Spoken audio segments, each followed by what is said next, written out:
안녕하십니까. 거꾸로 투자하는 쇼킹 부동산입니다. 주말 사이에 미국에서 굉장히 안 좋은 소식이 전해졌습니다. 바로 연준 내부에서 유출된 문서 때문이죠. 예상보다 심각합니다. 영상 전에 구독으로 인생 바꾸시기 바랍니다. 6월 FOMC 이후에 시장이 반등할 줄 알았어요. 0.75% 자이언트 스텝 인상한다는 거 솔직히 사전에 다 알았죠. 연준에서 좀 흘렸습니다.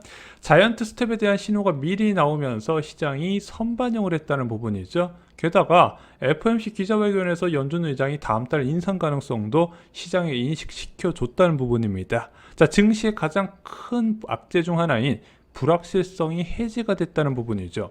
그런데 월요일부터 증시가 크게 조정을 받아왔습니다. 코스피가 2400포인트가 무너졌죠. 2391포인트로 마감이 됐습니다. 외국인이 또다시 6천억 원 넘게 매도를 하면서 하락을 주도했다는 부분이죠.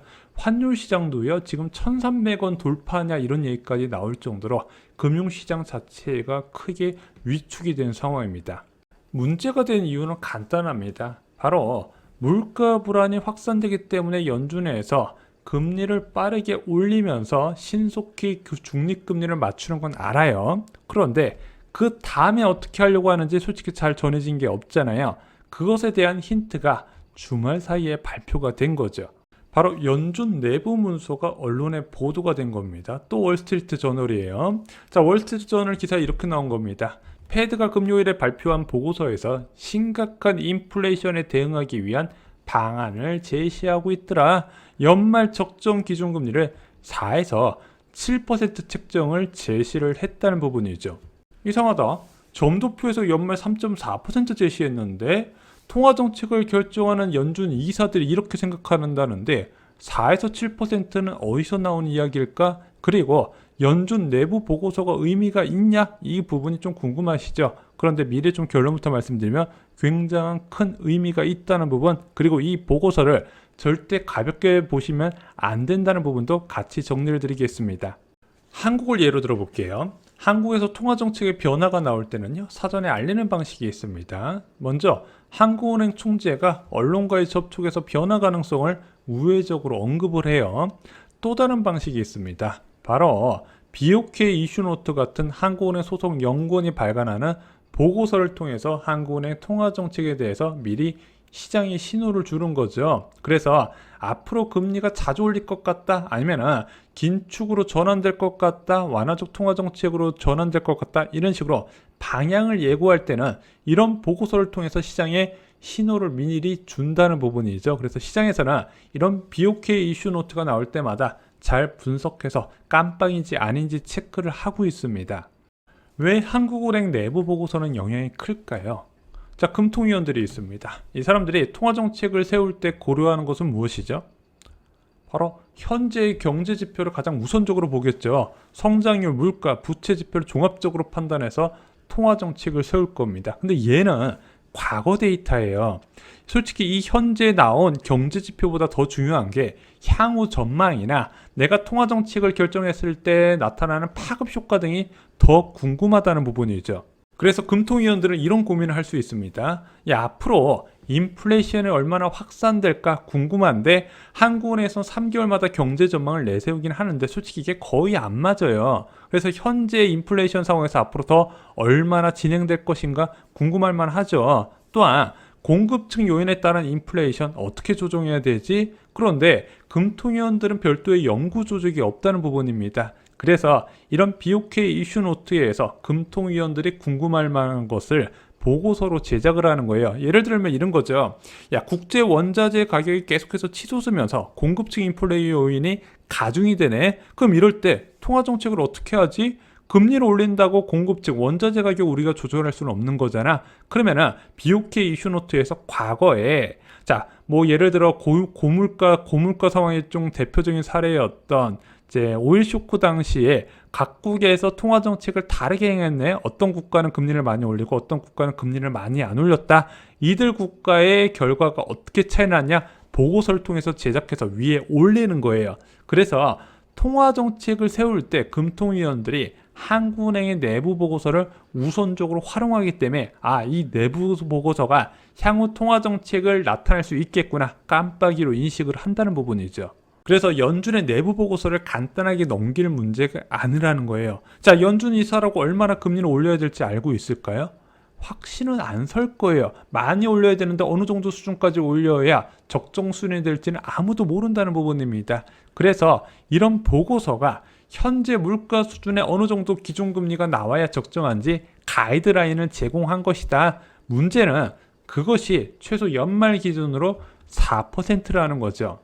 더불어 시장이 신호를 주는 겁니다. 자, 제롬 파월 의장이 암묵적으로 이렇게 이야기하라는 거예요. 야, 투자자들아, 너희들이 이번 FOMC 이후에 점도표를 통해서 연말 기준금리 3.4%를 알고 있지. 그런데 우리가 연구를 많이 해보니까 그 정도로 많이 부족한 것 같아. 그래서 언론에 슬쩍 알려줬어. 우리 경고했다. 그것을 현재 시장이 반영을 하면서 6월 FOMC 이후에도 주가가 계속해서 약세를 보이고 있다는 부분이죠. 자, 그럼 연말 기준금리가 4%가 되려면 어느 정도 수준으로 금리가 올라야 될까요?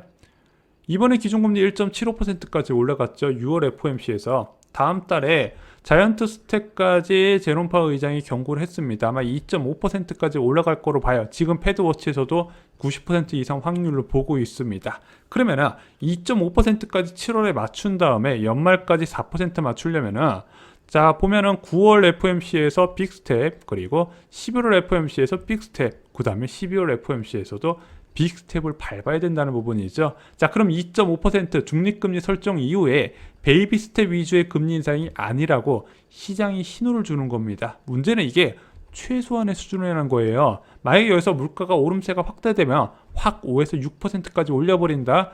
빅스텝이 아니라 자이언트 스텝을 연속해서 밟을 수도 있다. 시장이 이렇게 경고를 준 거죠. 여기까지는요, 미국 이야기예요. 한국 부동산 시장은요, 미국 기준금리가 아니라 한국 기준금리와 연계가 됩니다. 미국은요, 미국 기준금리도 아니에요. 채권시장과 연계가 되는데 대한민국은 초단기 금리인 기준금리와 연계되어 있다 말씀드렸죠. 자, 연말에서 미국이 기준금리는 4%를 맞춘다고 합니다. 그러면은 한미 기준금리 역전하고 과거의 역전 차이까지 감안해 봤을 때 대한민국은 3.25% 이상 맞춰야겠구나. 문제는 예전에 이렇게 기준금리 역전이 많이 일어난다 하더라도 이게 금융시장 불안으로 이어지지는 않았는데 지금 환율이 너무 문제예요. 1,300원대까지 위협적인 수준까지 갔다는 부분이죠. 환율이 불안하면요, 이게 또 물가 상승 압력으로 작용하기 때문에 과거보다 금리 역전 차익폭이 줄어들어야 된다는 의견이 지배적이에요. 그래서 미국이 연말에 4% 찍으면 대한민국은 3.25% 이상, 3.5, 3.75까지도 봐야 될 수도 있다는 부분이죠. 자, 그러다 보니까 이게 환장을 노리신 거예요. 자꾸 연말 기준금리 전망이 올라간다는 겁니다. 원래 2월 달까지만 해도 이조랑 원의 총재가 시장의 기대치인 연말 기준금리 2% 수준 합리적이라고 얘기했어요. 이것만 해도 부동산 시장 겨울에 난리가 날 것 같아서 저희가 영상 제작하고 연말에 부동산 끝났다 이랬는데 5월 달 되니까 2.5%가 합리적이라는 이야기가 나옵니다. 3개월 만에요, 연말 금리 전망이 50bp나 올라갔어요. 그리고 나서 한 달도 안 된 시점에 2.75% 전망이 합리적이라는 이야기가 나오고요. JP모건에서는 6월 15일 날 아예 3% 전망 가능성까지 이야기를 하고 있습니다. 근데 여기서 끝이 아니라 이번 보고서를 통해서 이제는 3.25% 이상도 고려를 해야 되는데 3.25%도 최소고 3.5% 이상도 고려를 해야 된다는 겁니다. 이것은요, 지난 30년 가까이 보지 못했던 강한 긴축 충격이 이번 겨울에 닥친다는 뜻이에요. 자, 왜 겨울이 중요하냐? 부동산 시장 역사는 겨울방학 때 일어나거든요. 지금 부동산 시장 금리 인상 계속함에도 불구하고 막 그렇게까지 시장이 붕괴되거나 크게 하락한다 그런 느낌 잘 없죠. 물론 일부 지역에선 나타나고 있지만 서울 부동산 시장까지 아직 그렇게까지 보이지는 않는다는 부분이에요. 그냥 찔끔찔끔 떨어지고 있습니다. 하지만 겨울방학 때는 달라요. 왜냐면은 이 시기에는요, 신축 아파트 입주가 몰려 있어요. 겨울방학 때 입주를 안 한다 하더라도 3분기든 4분기에 입주를 한다 하더라도 사람들이 입주는 대부분 겨울방학 때 한다는 거죠. 왜? 자녀 학원 문제 때문에 그렇습니다. 그리고 이런 입주를 위해서 세입자가 대거 퇴거를 하기 시작을 해요. 그래서 매월 1월부터 3월까지는 전통적으로 전세값 약세에 따른 주택시장 하락세가 동반이 돼요. 전세 가격이 하락하면 우선 투자자들이 접근을 하지 않습니다. 그래서 매수세가 뚝 끊기고 팔려는 사람은 늘어나요. 왜? 세입자 퇴거 시기에 맞추어서 매도를 시도한다는 부분이죠.